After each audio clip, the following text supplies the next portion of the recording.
Hello friends, आज हम discuss करने वाले हैं भारतीय संविधान के अंदर भाग एक, जिसको कहा जाता है संघ एवं उसका क्षेत्र।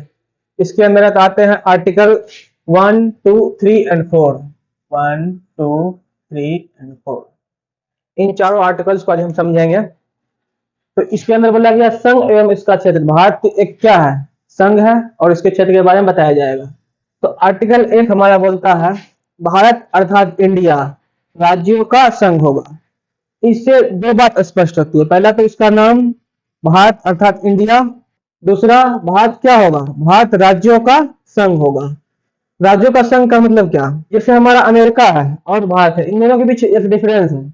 अमेरिका है राज्यों के बीच समझौता, जबकि भारत है राज्यों का संघ।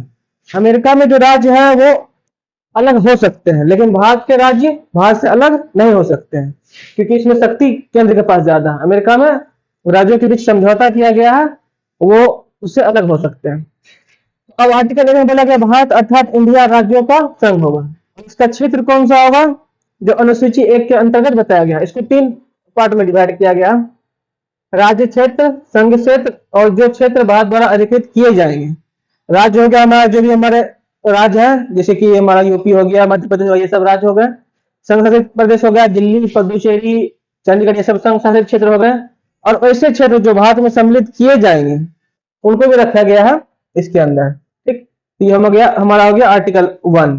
और ये जो क्षेत्र है इसके बारे में अनुसूची 1 के अंदर बताया गया कौन कौन से क्षेत्र होंगे। अब आर्टिकल 2 है। आर्टिकल 2 क्या कहता है? संसद विधि द्वारा ऐसे क्षेत्र ऐसे निबंध और शर्तों पर जो वह ठीक समझे संघ में नए राज्यों का प्रवेश या उनकी स्थापना कर सकेगा। तो ये आर्टिकल 2 बोलता है संसद कोई भी नियम बना सकता है जो उसको ठीक लगे और उन नए राज्यों का भारत में सम्मिलित कर सकता है। आर्टिकल 2 मतलब क्या? बाहर से कोई नया राज्य अगर भारत में सम्मिलित करना है तो हम आर्टिकल 2 अप्लाई करेंगे। लेकिन 3 क्या बोलता है? राज्यों के अंदर जो परिवर्तन करना है वो होता है 3। तो 2 और 3 में डिफरेंस है। पहले हम 2 को समझते हैं। 2 में 2 पार्ट है, अ और ब। अ बोला है नए राज्यों को शामिल करना, नए राज्यों का गठन करना। मतलब आर्टिकल 2 का जो अ वाला पार्ट है वो बोला गया नए राज्य को शामिल किया जाएगा, और उसका दूसरा पार्ट बोला गया नए राज्य का गठन, जिसको शामिल कर लिया उसको एक राज्य बना देंगे। वहीं पर आर्टिकल 3 क्या बोलता है? राज्यों का पुनर्सीमन। कहने का मतलब यह है कि अगर भारत के अंदर नया राज्य बनाना, जैसे कि हमारा तेलंगाना बना था आंध्र प्रदेश से टूट के, तो वो आर्टिकल 3 के थ्रू बना था। आर्टिकल 3 ये कहता है कि भारत के अंदर जितने भी राज्य में सीमा, इसमें बहुत सारा पार्ट है। जैसे अगर मान लीजिए 2 राज्यों को मिलाना है, या एक राज्य से तोड़ के 2 राज्य बनाना है, या किसी राज्य की सीमा को लेकर दूसरे राज्य में देना है, ये 2 राज्यों को सीमा से परिवर्तन करना है, उसके नाम में परिवर्तन करना है, ये सारी चीजें आर्टिकल 3 के अंतर्गत आएगी। तो आर्टिकल 2 का मतलब हो गया बाहर से किसी क्षेत्र को भारत में सम्मिलित करना हो, और आर्टिकल 3 हो गया भारत के अंदर जो राज्य क्षेत्र है उसमें नाम में चेंज, उसके सीमाओं में परिवर्तन, या उससे नया राज्य को बनाना, या 2 राज्यों को मिला एक राज्य बनाना, ये सभी का आर्टिकल 3 के अंतर्गत होंगे।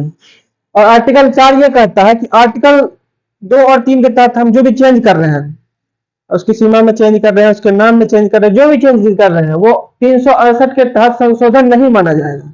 आर्टिकल 368 हम क्या बताता है? संविधान संशोधन की प्रक्रिया, जो संविधान कैसे होगा ये सब बताता है।